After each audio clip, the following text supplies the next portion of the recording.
যারা বর্তমানে অবৈধভাবে টাকা ইনকাম করতেছে তারা সেই টাকা তাদের নামে রাখতেছে না, তারা বেশিরভাগ তাদের ছেলে মেয়েদের নামে, স্ত্রীর নামে, সবার নামে রাখতেছে।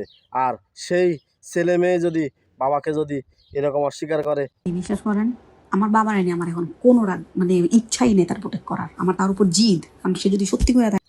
আর তখন সেই মানুষটার বেঁচে থাকার পৃথিবীতে আর কোনো ইচ্ছাই থাকে না। কারণ সে যে অবৈধভাবে যে অর্থ সম্পদটা উপার্জন করলো, সেই অর্থ সম্পদ কিন্তু তার নিজের নামে নিজের জন্য করে নাই, নিজের নামে রাখে নাই, সব ছেলে মেয়েদের নামে রাখছে, স্ত্রী পরিবারের জন্য নামে রাখছে। কিন্তু সেই অর্থ সম্পদ আজ তার কাল হয়ে দাঁড়াইল। মানুষকে একটি কথাই সবসময় স্মরণ করে দেয়, আল্লাহ তাআলা মানুষকে ছাড় ছেড়ে দেয় না কখনো। তার প্রমাণ হলো আজ এইটা। মা হামাও করে কান্দে, আমার ভাই কান্দে, আমার ভাই কান্দে। আমার ভাই আমারে বলে, আপু আমার বাপ আমাদের কখনো ভালোবাসে নাই রে বাপু, ভালোবাসলে সে এরভাবে চিট করতো না। তখন সেই ছেলে মেয়ে তার বাবাকে অস্বীকার করে, মাকে অস্বীকার করে টাকার জন্য। আর সেই টাকা আপনি কার জন্য ইনকাম করলেন? অবৈধ পথে। এ টাকা কে খাবে?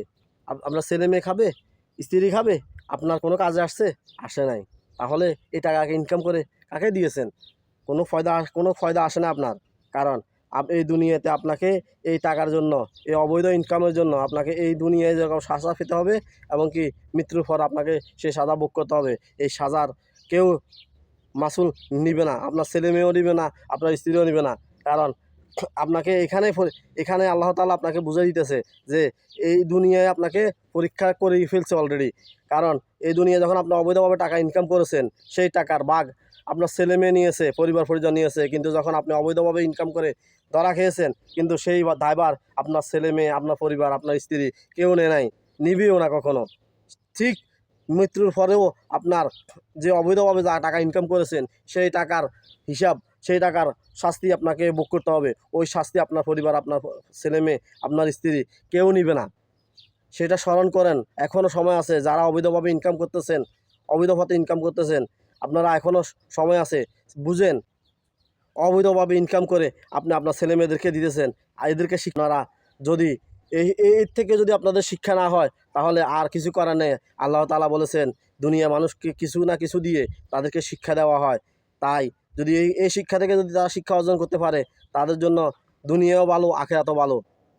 আপনারা অবৈধ ইনকাম ছেড়ে বাদ দিয়ে সৎ পথে ইনকাম করেন, সৎভাবে বাঁচেন, তাহলে এই দুনিয়াও আরাম পাবেন। এই দুনিয়া আপনার ছেলে মেয়ে আপনাদের কাজে আসবে, মৃত্যুর পরে আপনার ছেলে মেয়ে সেই কাজে আসবে। না হলে অবৈধভাবে ইনকাম করলে আপনার এই দুনিয়া, আপনার ছেলে মেয়ে আপনার পাপের ভাগ নিবে না। আপনার যখন ধরা খাবেন, আপনার অন্যায়ের সেই টাকার, যে টাকা আপনার ছেলে মেয়েকে দেখে দিয়েছেন, সেই ছেলে মেয়ে বাইরে গিয়ে পড়ালেখা করতেছে, গাড়ি বাড়ি করতেছে, ওইখানে আরাম আয়েশে জিন্দেগি কাটাচ্ছে। যখন আপনি ধরা খাবেন, তখন আপনার সেই ছেলে মেয়েই আপনাকে অস্বীকার করবে। কিন্তু মৃত্যুর পরেও ঠিক সেম আপনার এই অবৈধ ইনকামের জন্য আপনাকে যখন সাজা দেওয়া হবে, তখন আপনি যদি বলেন আপনার ছেলে মেয়েকে দিয়েছেন, আপনার ছেলে মেয়ে কিন্তু তখন ওই সাজা নিবে না। তখন তখন তখন ওইখানেও আপনাকে আপনার ছেলে মেয়ে অস্বীকার করবে। এই ওই অবৈধ ইনকাম করে আপনি আপনার ছেলে মেয়েকে দিয়েছেন, কিন্তু কী লাভ হয়েছে আপনার এই অবৈধ ইনকামের? কোনো কাজে এসেছে? কোনো কাজে আসে নাই।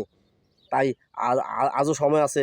আপনারা যারা অবৈধভাবে ইনকাম করতেছেন, আপনারা সঠিকভাবে ইনকাম করেন, হক হালালিভাবে ইনকাম করেন, হালাল পথে ইনকাম করেন, আপনার ছেলেমেয়েদেরকে সঠিক শিক্ষাটা দান করেন, সঠিকভাবে চালান। তাহলে ছেলে মেয়ে এই দুনিয়া আপনাকে চিনবে, মৃত্যুর পরেও আপনাকে স্মরণ করবে, আপনার জন্য দোয়া করবে। কখনো আপনাকে অস্বীকার করবে না আপনার ছেলে মেয়ে।